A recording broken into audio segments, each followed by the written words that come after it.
Le royaume est en plein trouble.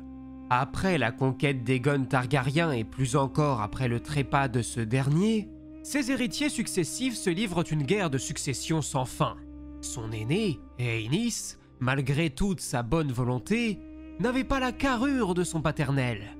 Suite à sa mort due à une maladie, sa belle-mère s'est empressée d'aller quérir son propre fils, le terrible guerrier Maegor, afin qu'il lui succède, faisant fi des enfants d'Rhaenys, dont l'aîné, Aegon, aurait dû lui succéder.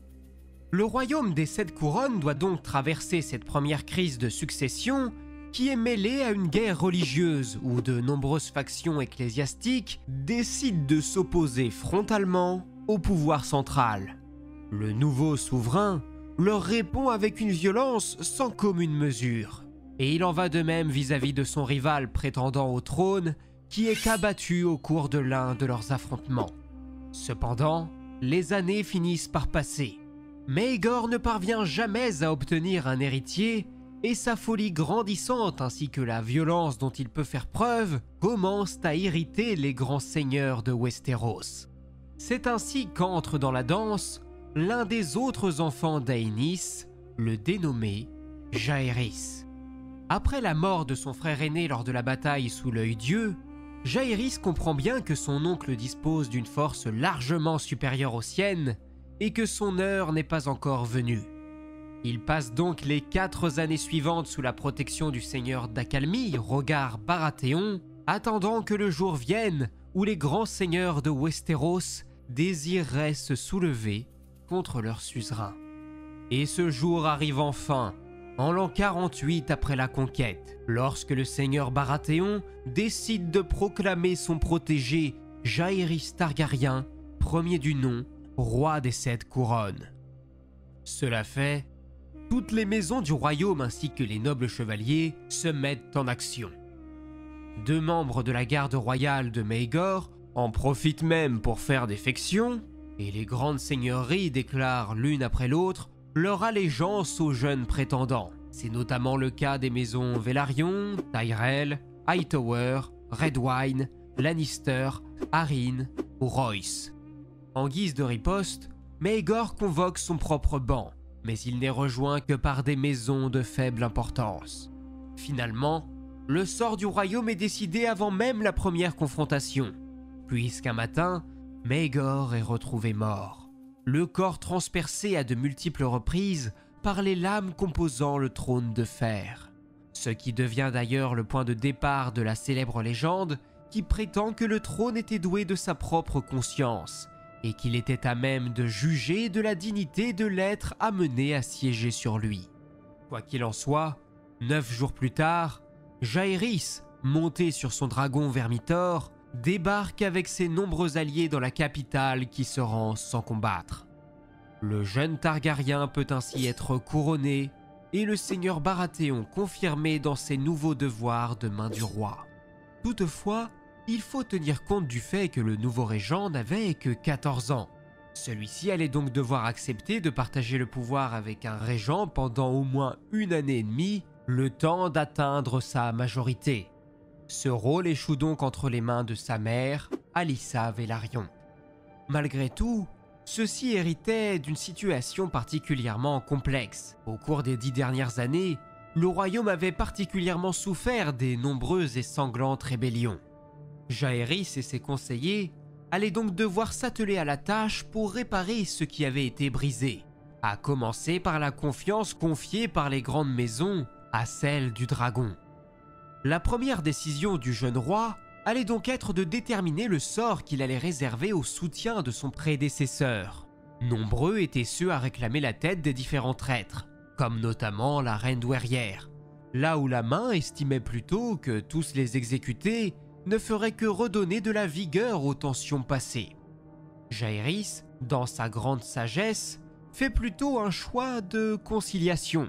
Il refuse également que le début de son règne soit marqué par un bain de sang vengeur.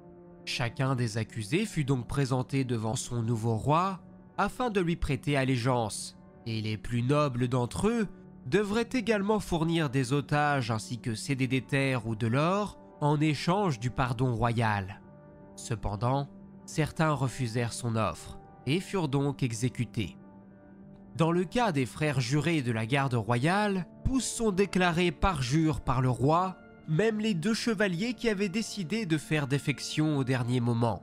Jaehaerys leur propose tout de même sa grâce, à la seule condition qu'ils acceptent de porter l'habit noir et de rejoindre la garde de nuit, ce que tous acceptent sauf un qui préfère plutôt demander un jugement via un duel judiciaire, ce qui lui est accordé, mais celui-ci est défait par le chevalier Gail Morrigan, qui fut aussitôt nommé comme nouveau Lord Commandant de la garde royale de Jaehaerys.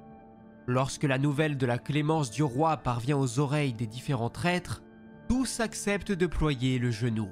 Ainsi, si Jaehaerys avait su retisser des liens entre la Maison du Dragon et les nobles seigneuries de Westeros, il lui restait encore à se confronter aux nombreux dévots de la religion des Sept qui s'étaient tant opposés à ses prédécesseurs, notamment en raison des différences fondamentales qui pouvaient exister entre la culture valyrienne des Targaryens et celle des Westriens.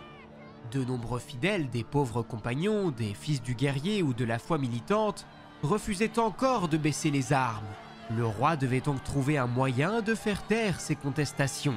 Le meilleur moyen consistait donc à se faire de nouveau couronner, mais cette fois-ci par le grand Septon lui-même, car il s'assurerait alors que la foi soutient sa régence. Cependant, ce grand Septon étant domicilié à Villevieille, et la cité étant elle-même assiégée par les fidèles d'un autre Septon, un dénommé Lune, le chemin s'avérait beaucoup trop périlleux pour les membres de la cour royale. Il fallait donc trouver une solution pour faire atteindre la cité portuaire au jeune roi, qui, de son côté, refusait d'utiliser la force de ses dragons pour remédier à un tel problème. Un chevalier proposa bien de lever une armée pour aller se confronter à celle du Septon, mais finalement, la situation se résout d'elle-même, lorsqu'une jeune inconnue parvient à faire ingérer du vin empoisonné au Septon. Après son trépas, ces milliers de partisans s'éparpillent enfin, et bien que de nombreux fidèles postulent à sa succession, cela ne fait qu'engendrer de nouveaux conflits intestinaux qui viennent affaiblir les derniers résistants.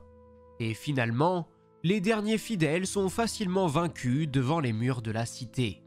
Le chemin était donc désormais libre pour le roi, qui peut être couronné par le grand Septon vers la fin de l'an 48. Jaehaerys finit même de clôturer ce dossier en proposant au grand capitaine des fils du guerrier de rejoindre sa garde royale, à la grande stupéfaction du reste de la cour. 8 jours plus tard et après de nombreux festins, Jaehaerys peut quitter Villevieille pour regagner Port-Réal, où il peut former son premier conseil restreint et qui serait composé d'Edwell Celtigar en guise de grand argentier, Daemon Velaryon comme maître des navires, Prentice Tully comme maître des lois et Karl Corbray comme commandant du guet de Port-Réal. La couronne royale a également la joie de pouvoir célébrer l'union de la reine douairière, Alyssa, et du seigneur main, Rogar, ce qui faisait de lui l'un des hommes les plus puissants de Westeros, ce qui explique certainement la raison pour laquelle, en privé, Jaehaerys réprouvait cette union. Mais quoi qu'il en soit, on parle désormais des épousailles d'or lorsqu'il est fait mention de ce mariage qui est réellement resté dans toutes les mémoires. Jaehaerys, de son côté, profita de cette occasion pour prêter audience à ses nombreux sujets qui purent se faire une meilleure idée de la personne qu'il était. Et même si celui-ci ne laissait personne indifférent, les plus grandes louanges lui vinrent finalement du gouverneur du Nord, Brandon Stark, qui avait jadis fait le juste choix de ployer le genou devant le conquérant et qui disait ici avoir eu l'impression de revoir Aegon lui-même dans ce nouveau régent. Une fois les cérémonies achevées, la cour allait devoir s'atteler à en préparer de nouvelles, car il s'agirait cette fois-ci de célébrer la prochaine union du roi. La question était tout de même de savoir à qui il allait pouvoir prêter sa main. Certains estimaient que le roi devrait en profiter pour prendre la main de la fille de l'archonte de Tyroche, ce qui permettrait à la cour d'étendre sa sphère d'influence de l'autre côté du détroit. D'autres préféreraient que l'on propose le nom d'une dame d'une noble maison qui aurait jadis soutenu le frère aîné du roi lors de sa rébellion contre Maegor. Les propositions étaient nombreuses, mais aucune ne semblait prêter réellement attention au choix du cœur qu'aurait pu faire Jaehaerys, car en réalité, celui-ci n'avait qu'un seul souhait, épouser sa sœur, Alysanne. avec qui il entretenait une grande proximité et une profonde amitié, et ce depuis leur plus jeune âge. Ce genre de choses était monnaie courante chez les Targaryens, et ce depuis des siècles, et plus encore dans les maisons originaires de Valyria. Mais la chose était considérée comme répugnante pour la foi des Sept, et Aegon le Conquérant lui-même avait eu bien du mal à faire accepter son union avec chacune de ses sœurs. Il était donc particulièrement risqué d'unir le frère et la sœur, sous peine de replonger tout le royaume dans d'infâmes guerres de religion. Pour faire taire la contestation, il est décidé qu'Alysanne devrait épouser l'un des fils de la main du roi, Oryn Baratheon. Un choix qui fit l'unanimité, à l'exception bien sûr de la principale concernée, qui, disait-on, aurait eu vent de cette affaire via Daemon Velaryon, qui aurait fait le choix de lui partager ce secret afin d'éviter que ce mariage n'ait lieu, car si celui-ci devait se tenir, la maison Baratheon serait bien susceptible de remplacer celle des Velaryon en termes d'importance. Quoi qu'il en soit, ni le roi ni sa sœur ne s'opposent frontalement à l'idée de cette union. Mais en secret, ils s'envolent tous les deux vers leur domaine de Pendragon, où, sitôt arrivés, ils requièrent la présence d'un septon afin qu'ils puissent les unir, coupant ainsi l'herbe sous le pied de tous leurs conseillers qui voulaient leur refuser leur amour. De maigres célébrations purent avoir lieu, et le mariage ne fut pas consommé d'un commun accord tant qu'Alysanne ne serait pas plus âgée. Finalement, le reste de la cour les rejoint quelque temps plus tard, à commencer par leur propre mère, Alysa, qui s'effondre en pleurs en constatant leur union qui s'était faite sans son accord. Après avoir tout de même admis que leur mariage n'avait pas été consommé, la main du roi ordonne à ses hommes de séparer le couple, ce qui oblige la garde royale à intervenir et à faire surgir leurs propres épées pour s'interposer. Au final, la reine Alyssa parvient à s'interposer pour éviter un bain de sang, et accepte l'union de ses enfants à la seule condition que la nouvelle de leur mariage ne s'ébruite pas plus encore. Ainsi, pendant plus d'une année, le jeune couple demeure sur Pendragon, partageant l'ensemble de leurs activités quotidiennes en attendant que Jaehaerys atteigne enfin sa majorité. Du côté de la capitale, à Port-Réal, Lord Rogar s'évertuait à faire tourner le reste du royaume, qui devait, quant à lui, se préparer à célébrer le cinquantenaire de la conquête des Targaryens. Mais la principale tâche de la main allait consister à tenter de défaire le mariage de son beau-fils et de sa belle-fille. Du côté du roi, celui-ci était bien conscient qu'il aurait du mal à faire accepter son union à la fois. Il comptait donc l'annoncer une fois sa majorité atteinte pour la présenter comme un choix adulte et réfléchi. Et durant son absence, qui commençait d'ailleurs à se faire de plus en plus remarquer, le roi s'évertuait à rentabiliser tout son temps pour raffermir ses prétentions, et surtout pour éviter d'être comparé à son père, Aenys, qui avait été perçu à juste titre comme faible.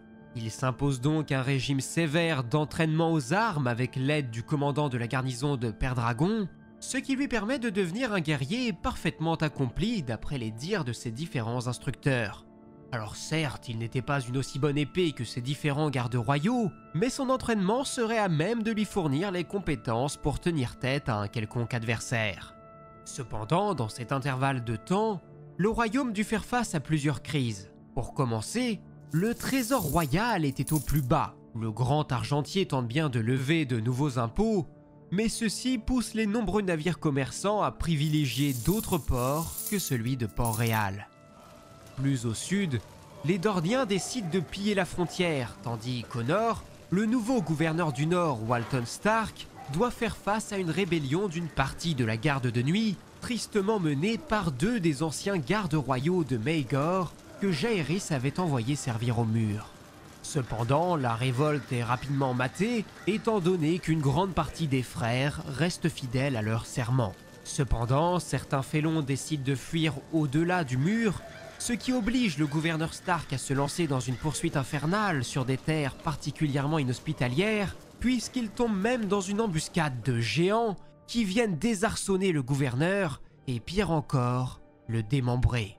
Ses restes sont reconduits à Château-Noir, et quant au dernier des parjures, la tête de leur leader est rapportée par une troupe de sauvageons moins d'une demi-année après ces événements.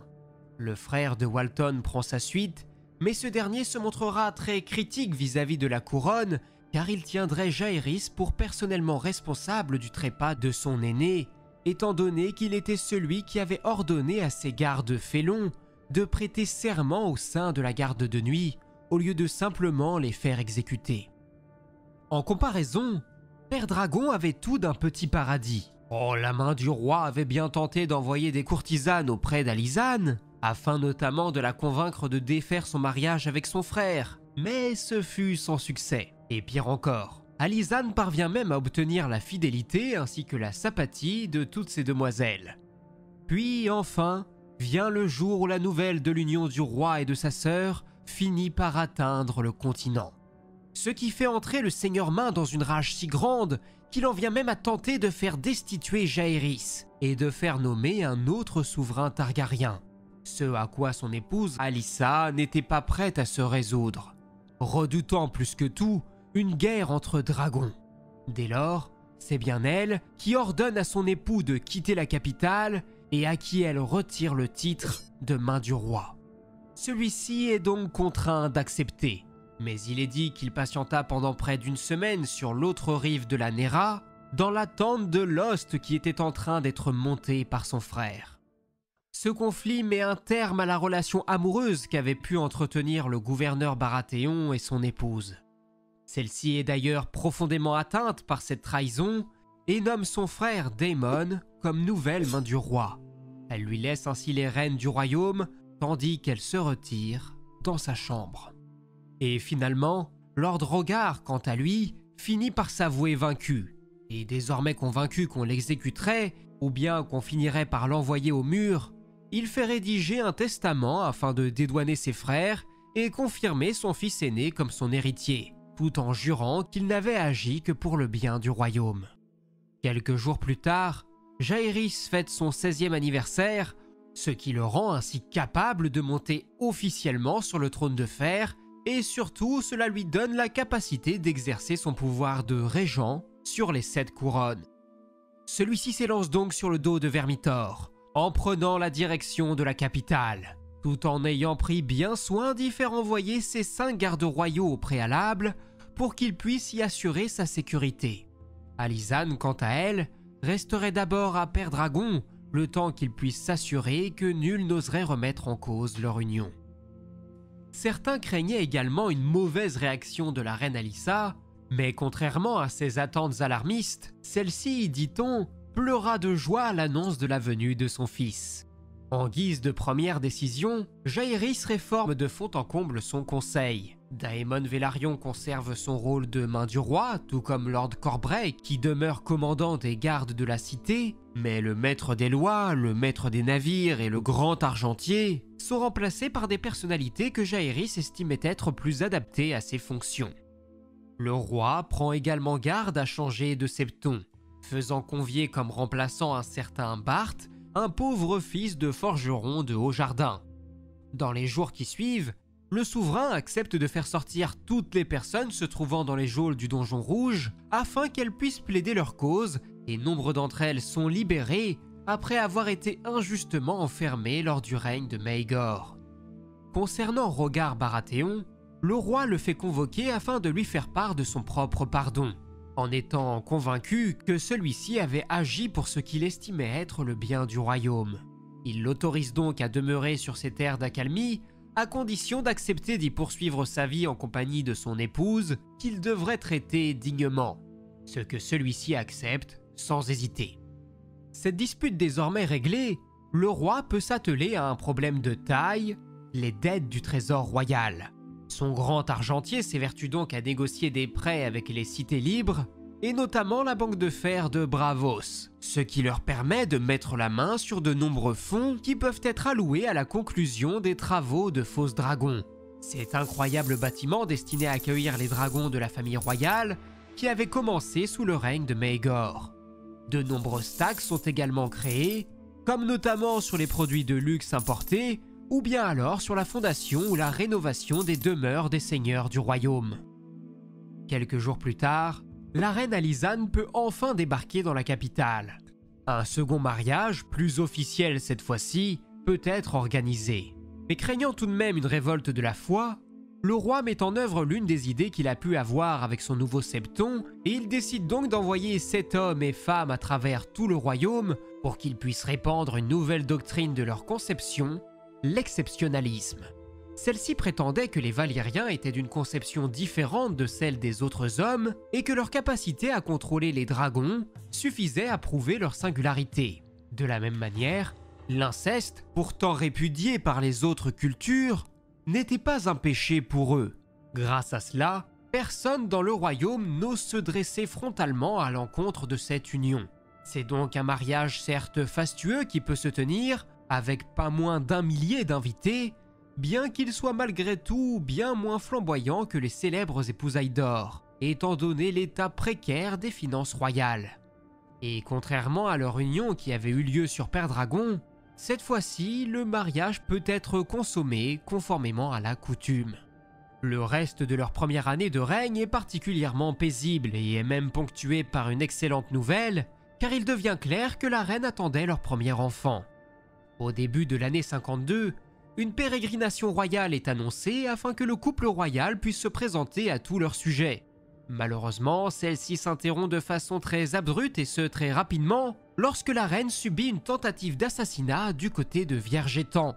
Toutes les complices de la tentative sont faites exécuter et il est décidé qu'Alizane devrait pouvoir disposer de son propre garde du corps, une femme en mesure de la suivre n'importe où. Leur choix se porte donc sur Jokil Sombre, qu'on ne tarderait pas à surnommer l'Ombre Écarlate. Lors de leur retour dans la capitale, une nouvelle leur parvint d'Accalmie, leur annonçant que leur mère Alysa attendait un nouvel enfant. Celle-ci craignait malgré tout les risques d'une grossesse tardive en raison de son âge avancé. Cependant, c'est bien l'enfant du couple royal, un garçon nommé Aegon, qui vient prématurément au monde et décède tristement, moins de 3 jours seulement après sa naissance. Une fois rétabli et son deuil désormais entamé, la reine peut autoriser la reprise de leur pérégrination royale.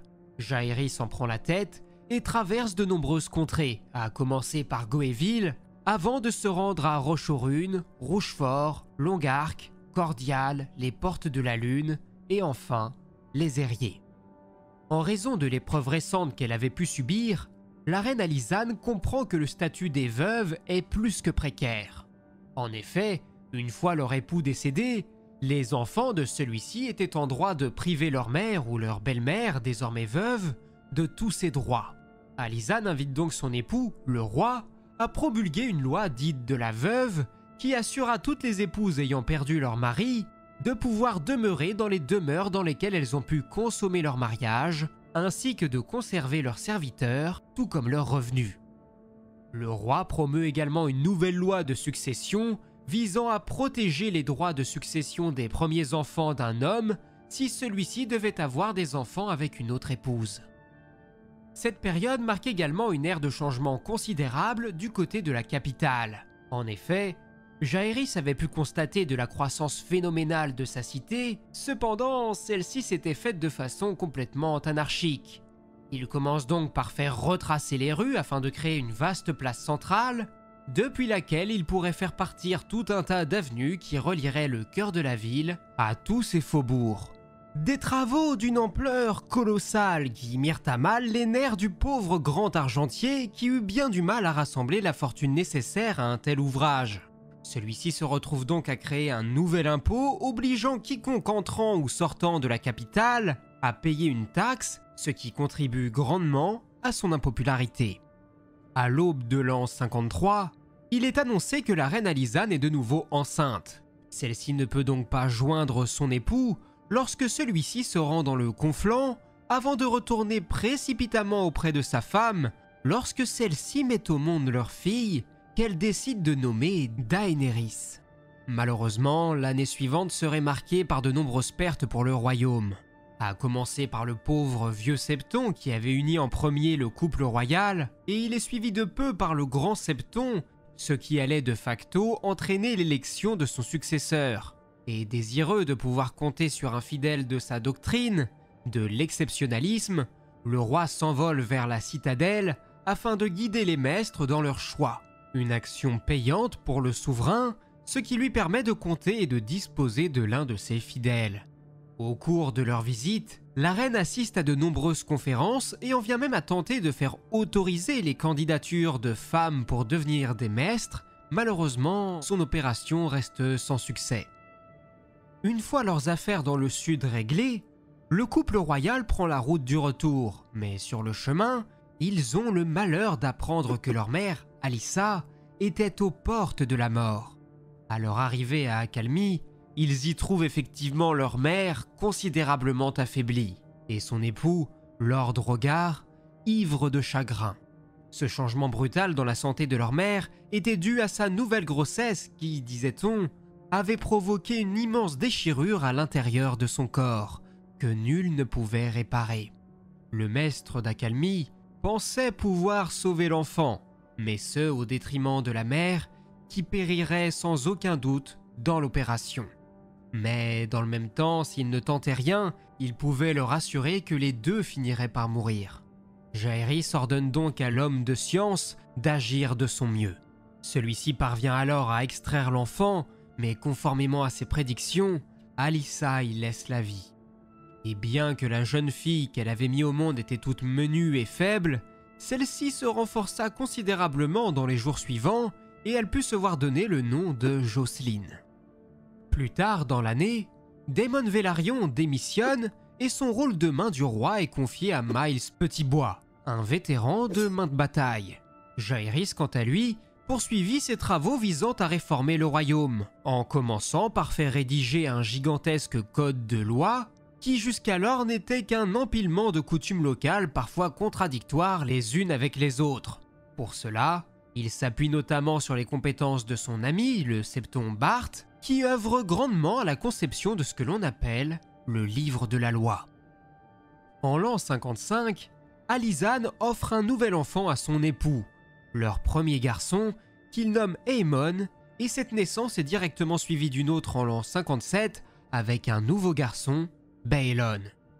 Cette même année, le roi change de main, étant donné que Miles ne répondait pas du tout à ses attentes, et Jaehaerys décide donc de nommer le Septon Bart à sa place.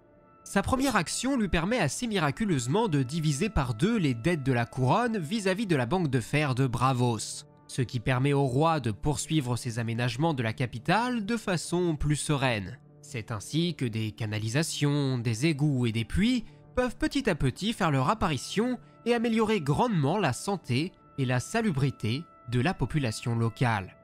Au cours de l'année suivante, le roi espère bien pouvoir relancer sa pérégrination, en allant cette fois-ci explorer le nord. Sa cour et son épouse prennent la tête du cortège, car de son côté, il est retenu dans la capitale afin de servir de médiateur dans un conflit qui oppose actuellement les cités libres de Tyrosh et de Pentos. Mais l'absence du roi est perçue comme un affront par le gouverneur du Nord, celui-ci ayant déjà de nombreux reproches à faire à Jaehaerys, qu'il considère toujours comme le principal responsable de la mort de son frère Walton. Quoi qu'il en soit, la reine décide malgré tout d'aller rendre visite à la garde de nuit. Il est dit que sa première vision du mur l'aurait époustouflée. Elle aurait même eu envie d'aller explorer les confins de la terre, au-delà du mur, et ce à pas moins de 3 reprises, mais jamais son dragon, Aile d'Argent, n'osa franchir le mur. Elle en profite donc pour plutôt visiter les différentes forteresses de la garde, engageant même sa propre fortune pour faire bâtir une nouvelle forteresse qu'on nommerait Noirlac. Finalement, après 6 mois de tractations effrénées, le roi parvient à conclure un accord avec les 2 émissaires des cités libres, ce qui lui permet d'enfin pouvoir s'envoler jusqu'à Winterfell pour y retrouver son épouse, qui, de son côté, avait pu prendre conscience de l'importance du rôle joué par la garde de nuit et des besoins de ses membres. Pour cela, elle parvient à convaincre le gouverneur Stark de céder l'un de ses domaines à la garde pour qu'il puisse disposer de plus amples ressources. Cela fait, le voyage de retour peut s'engager, le roi et la reine prenant le temps de visiter de nombreux châteaux du nord avant de regagner la capitale. Et dès leur arrivée, ils décident de mettre sur la table le sujet de la coutume dite du droit de la première nuit. une ancienne tradition qui donnait le droit à un seigneur d'être le premier à partager la couche d'une jeune femme sur le point d'être mariée. Et bien que nombreuses étaient les contrées à ne plus l'exercer, le roi fut convaincu par sa femme de rédiger une loi visant à l'abolir définitivement. Cela faisait donc maintenant 10 ans déjà que Jaehaerys siégeait sur le trône de fer. Un règne qui était pour l'instant marqué par la paix et surtout par la prospérité qui touchait l'ensemble du royaume. La dynastie des Targaryens et de Jaehaerys était assurée grâce à ses 2 fils, et la reine était adorée par tous ses sujets, si bien qu'on la surnommait la bonne reine Alysanne. Malheureusement, à l'aube de l'an 59, l'hiver fait son apparition. Et celui-ci se révèle particulièrement farouche. La région du Nord est logiquement la plus durement touchée, et de nombreux cas de famine sont répertoriés. Mais partout ailleurs, les récoltes se révèlent mauvaises, même dans les territoires fertiles du Bif, ce qui entraîne une augmentation considérable des prix du pain, des légumes et plus encore de la viande. Et qui dit famine, dit également retour de la maladie, et plus précisément celle dite des frissons, qui fait d'abord son apparition dans les îles bordant les terres de la couronne, avant de traverser la Nera et d'atteindre son estuaire. La maladie des frissons était apparemment originaire d'Essos et apparaissait régulièrement autour des ports de Westeros avant de se répandre sur toutes ces terres. Le malade était d'abord pris de tremblements avant de voir ses lèvres devenir bleues et d'être pris d'une toux sanglante. Plus d'un malade sur 5 finissait par succomber. Sans compter que les maîtres de la citadelle n'étaient toujours pas parvenus à trouver un remède à ce terrible fléau. Et face à la maladie, nulle richesse ne sert à protéger quiconque. Le premier seigneur à y succomber est Lord Edwell Celtigar, suivi de peu par son fils héritier, mais ils furent loin d'être les seuls parmi les grands seigneurs et nobles dames de Westeros. Toutefois, il convient de dire que Villevieille fut particulièrement touché, puisque le grand Septon et le seigneur Hightower périrent à cause des frissons.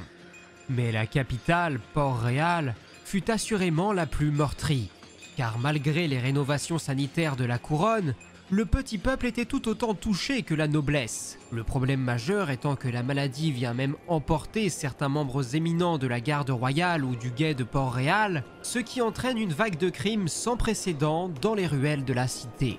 Plus terrifiant encore, la situation dramatique à laquelle le peuple doit faire face ne fait qu'exacerber toutes les colères. Le pauvre grand argentier, déjà très mal perçu auparavant, se fait même alpaguer par la foule qui l'assassine froidement dans l'une des rues qu'il avait œuvré à faire bâtir.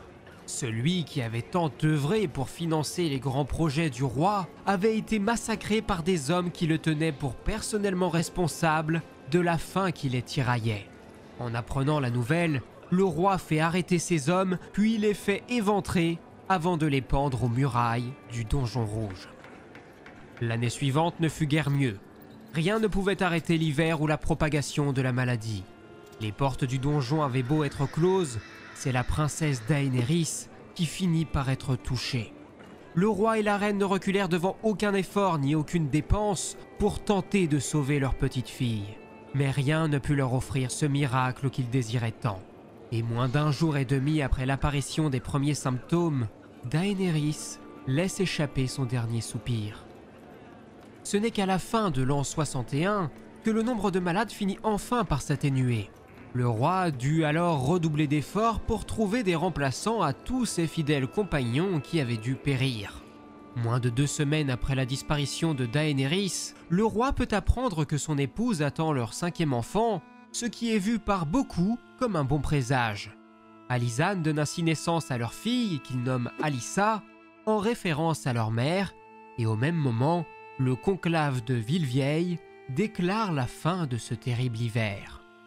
Le roi fut également surpris de voir revenir à sa cour le lord Rogar Baratheon, qui lui présenta les 2 jeunes filles qu'il avait pu avoir avec Alyssa Velaryon, et il espérait obtenir le droit qu'elles puissent rester à la capitale, car toutes les dames de sa cour avaient péri des suites des frissons. De son côté, se sachant mourant, il espérait bien pouvoir mener une ultime campagne militaire en profitant de ses dernières forces pour aller terrasser les pillards qui semaient la terreur à la frontière de ses terres. Ému par son discours, non seulement le roi Jaéhris accepte toutes ses demandes, mais plus encore, il décide de se joindre à lui dans cette campagne. Sur le dos de Vermithor, les brigands ne purent pas rester cachés bien longtemps. Jaéhris put ainsi pour la première fois faire démonstration de ses compétences de guerrier, mais également de très bons duellistes. Finalement, la campagne fut assez courte, et il est dit que Lord Rogar s'énerva de ne pas avoir pu périr les armes à la main. Celui-ci ne lâcherait son dernier soupir que 6 mois plus tard. Le royaume entrait donc dans une nouvelle ère de paix. Jaéhris allait pouvoir se concentrer sur tout un tas des autres réformes qu'il avait en tête. Avant toute chose, il s'assure que tous acceptent sa décision de nommer son fils aîné, Aemon, comme son héritier, en le confirmant comme le veut la tradition, comme le nouveau prince de Père-Dragon. Dans le même temps, Alysanne met au monde un nouvel enfant, une fille qu'il nomme Maegul. Du côté de Jaéhris, ses nombreux travaux réalisés dans la capitale avaient fini par porter leurs fruits. Celui-ci était donc désireux d'exporter sa prospérité dans tout le reste de son royaume. Mais il était également désireux de renforcer ce sentiment d'union entre les grandes maisons, et c'est ainsi qu'il fait entamer un nouveau grand chantier, destiné cette fois-ci à faire construire de grandes routes reliant les domaines les plus importants à la capitale.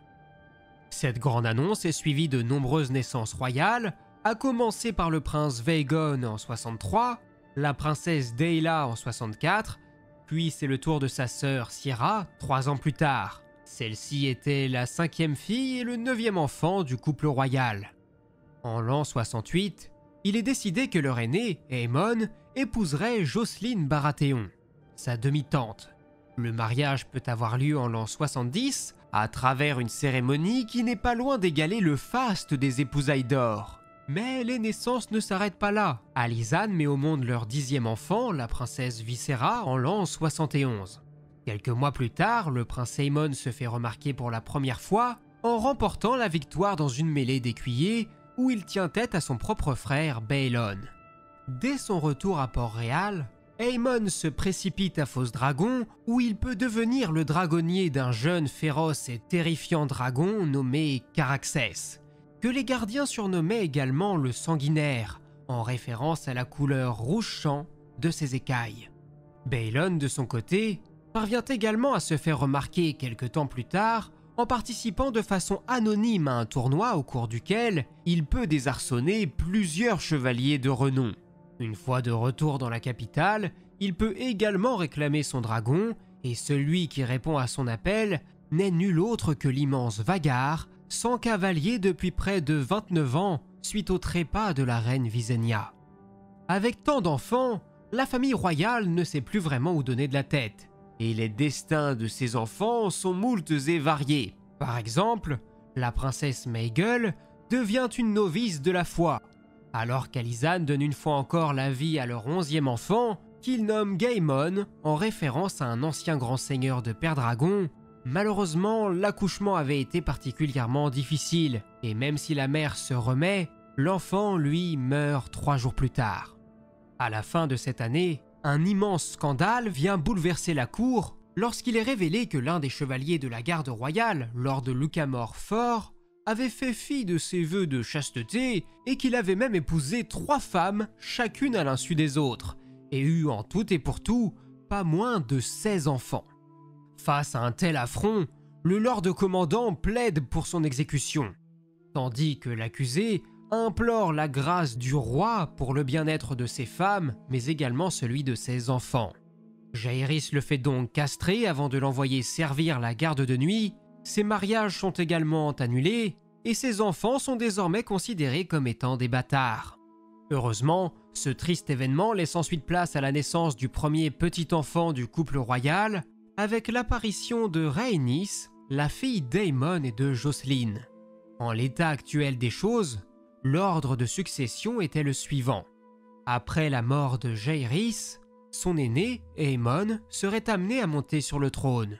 Puis ce serait au tour de sa fille, Rhaenys. L'année suivante, de nouvelles épousailles peuvent être célébrées lorsque Baelon décide de prendre la main de sa sœur, Alyssa. Une fois leur mariage consommé, la jeune femme décide qu'elle est en mesure de réclamer son dragon, et revendique le droit de chevaucher la dragonne écarlate Méleis, même si elle aurait préféré choisir Balerion, chose qui lui avait été refusée par l'ordre des gardiens des dragons. Moins d'1 an plus tard, Alyssa donne naissance à son premier fils, Viserys, chose qu'elle célèbre en lui offrant le plus vite possible son premier vol sur Méleis. La même année, c'est une fois encore la reine Alysanne qui peut accoucher d'un nouvel enfant, Viserion. Cependant, étant désormais âgée de 40 ans, l'accouchement devenait une chose de plus en plus difficile, si bien que cela la cloua au lit pendant près de la moitié d'une année. D'autant plus que le pauvre enfant était particulièrement malingre, ce qui a sûrement provoqué sa mort peu de temps seulement après sa naissance. Avec toutes ces naissances, la question des différents mariages à régler était particulièrement épineuse. Le premier problème vient d'abord de leurs enfants, Vaegon et Daela. On imaginait d'abord les unir, mais force était de constater que le prince n'avait fait preuve d'aucun intérêt pour les femmes, et encore moins pour sa sœur. D'autant plus que ces dernières étaient vite effrayées. Finalement, Jaehaerys finit par envoyer son fils à la citadelle pour qu'il puisse y devenir un maître, à la grande joie de ce dernier. Cependant, il restait le problème posé par Daela, car celle-ci était encore beaucoup trop réservée et timide. Ses parents tentent donc de l'envoyer à Lamarck où elle peut faire la connaissance d'un jeune homme nommé Corlys Velaryon. Mais Daela se plaignit que celui-ci s'intéressait beaucoup plus à ses navires qu'à elle. De retour à la capitale, on lui présente nombre d'écuyers, et peu nombreux sont ceux à retenir véritablement et sincèrement son attention. C'est toutefois le cas de Royce Nerbosk, mais lorsqu'elle découvre que celui-ci est resté fidèle aux anciens dieux, elle refuse d'envisager de l'épouser. C'en était trop pour Jaehaerys, qui impose désormais un ultimatum à sa fille. Elle devrait se marier avant la fin de l'année, sinon il l'enverrait servir au sein de l'Ordre des Sœurs du Silence. Alysanne tente donc de venir en aide à sa fille en lui présentant des prétendants de noble naissance tels que Boremund Baratheon, Daemon Lannister ou bien Roderick Arryn, et c'est ce dernier qui avait, contrairement à ses rivaux, 20 ans de plus que la jeune princesse, qui est à la surprise générale désigné par Daela, qui accepte de l'épouser, car d'après elle, il était bon et sage tout comme son père. Leur mariage put se tenir avant le terme de l'année, et après cela ils quittèrent les terres de la couronne pour rejoindre le Val d'Arryn. Suite au départ de Roderick qui occupait le rôle de maître des lois au sein du conseil, Jaehaerys décide de nommer son fils héritier comme remplaçant. Au même moment, son second fils obtient également un nouveau garçon qu'il décide d'appeler Daemon. Daela, tout juste arrivée aux Airiers, annonce qu'elle est également tombée enceinte, mais elle invite aussi prestement sa mère à la rejoindre car elle est terrifiée par l'épreuve qui s'annonce. Alysanne s'envole donc jusqu'à elle et en effet, les craintes de sa fille étaient justifiées. Celle-ci était particulièrement frêle et maigre et son ventre terriblement enflé. Et au terme de plusieurs heures de supplice, Daela parvient enfin à mettre au monde sa fille, Aemma. Malheureusement, la nouvelle mère décède quelques heures plus tard à peine. La reine Alysanne fait son retour à la capitale pour y mener son deuil, reprochant également fortement à son époux d'avoir obligé leur fille à se marier alors qu'elle n'était en mesure de supporter physiquement une telle épreuve. L'année suivante est marquée par la mort du seigneur Dornien, qui laisse la place à son fils Morion Martell, qui de son côté avait des envies particulièrement bellicistes, puisqu'il était désireux d'envahir les 7 couronnes. Pendant un an, son peuple s'attelle donc à la construction de navires qui, selon son plan, devraient leur permettre d'accoster dans les terres de l'orage. Pour renforcer son attaque, il engage également tous les pirates des degrés de pierre et les mercenaires des cités libres de Myre qu'il peut trouver. Il se souvient également que par le passé, son peuple était parvenu à tuer l'un des 3 dragons du conquérant, notamment grâce à leur scorpion.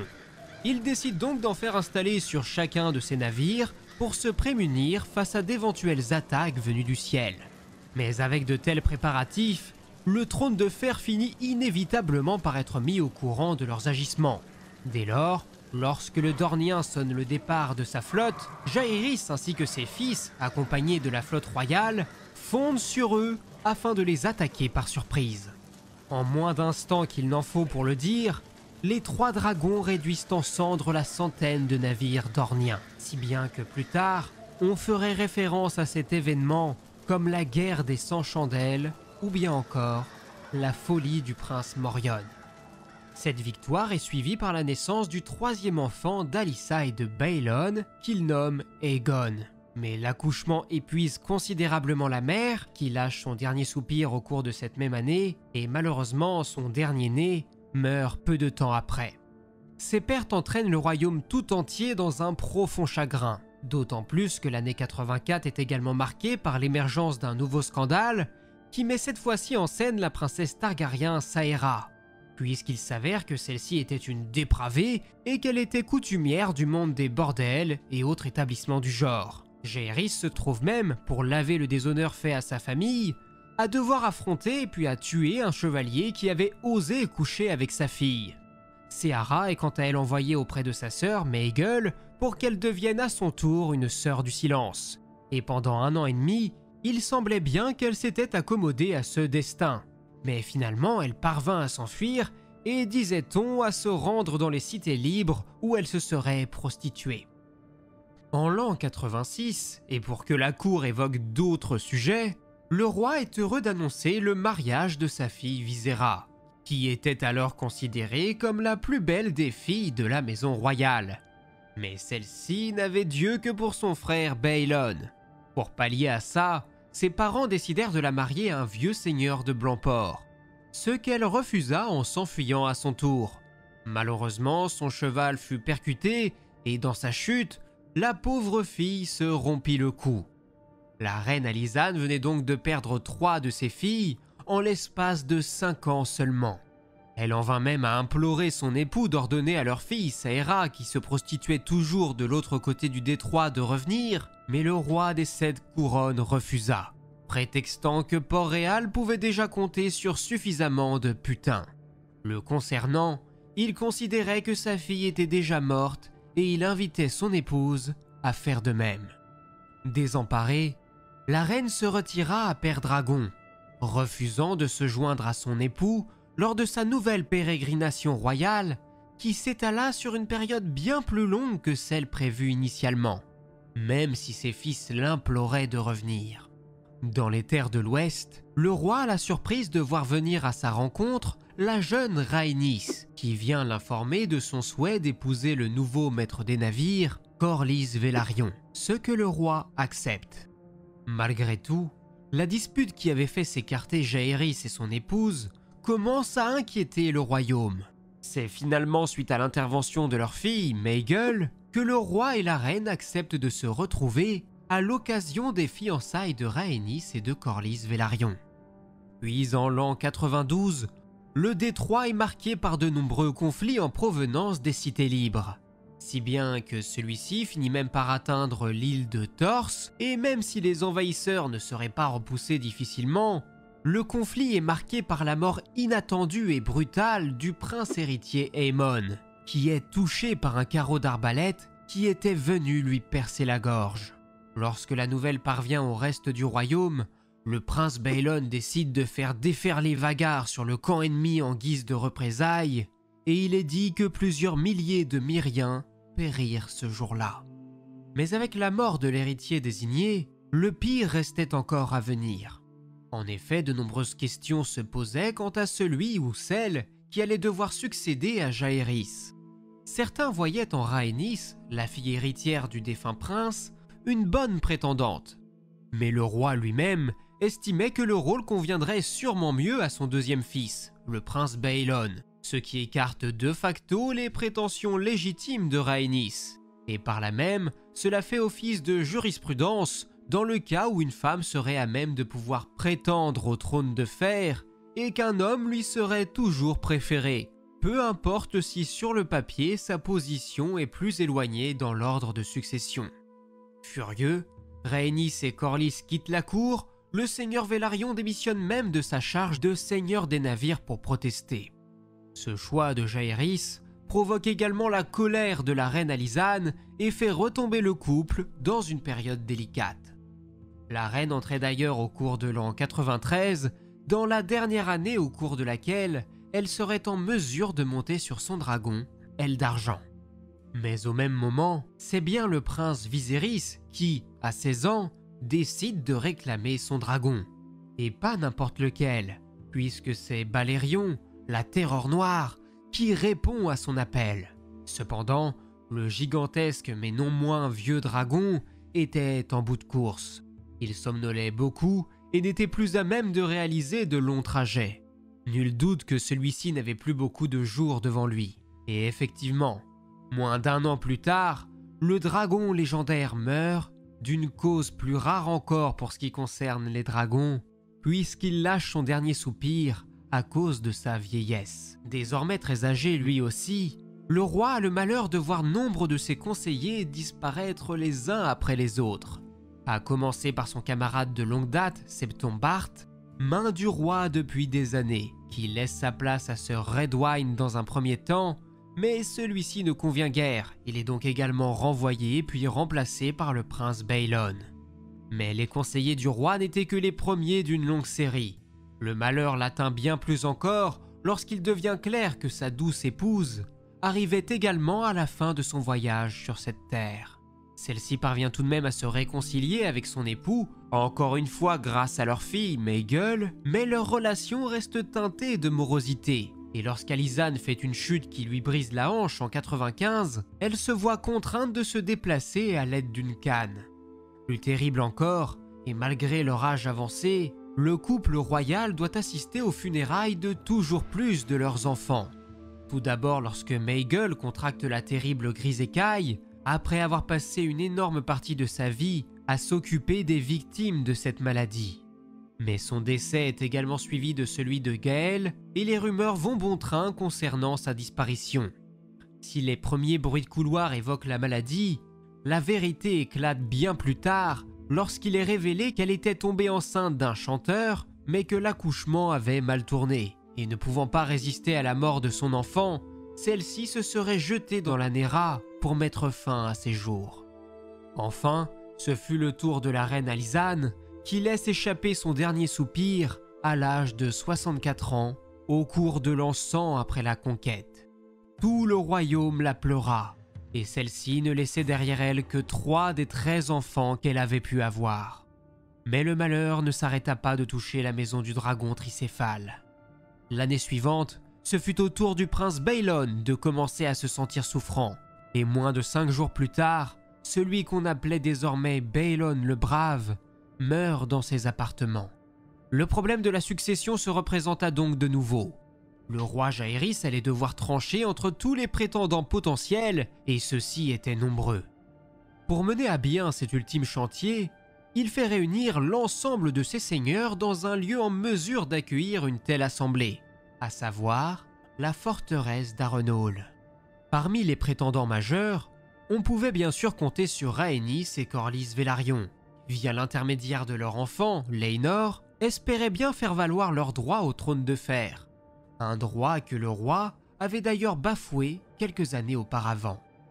Mais ils n'étaient pas les seuls à avoir des arguments solides à faire valoir. De l'autre côté, le prince Baelon, récemment décédé, laissait derrière lui 2 fils, dont le premier était Viserys, le dernier Targaryen à avoir pu monter la terreur noire.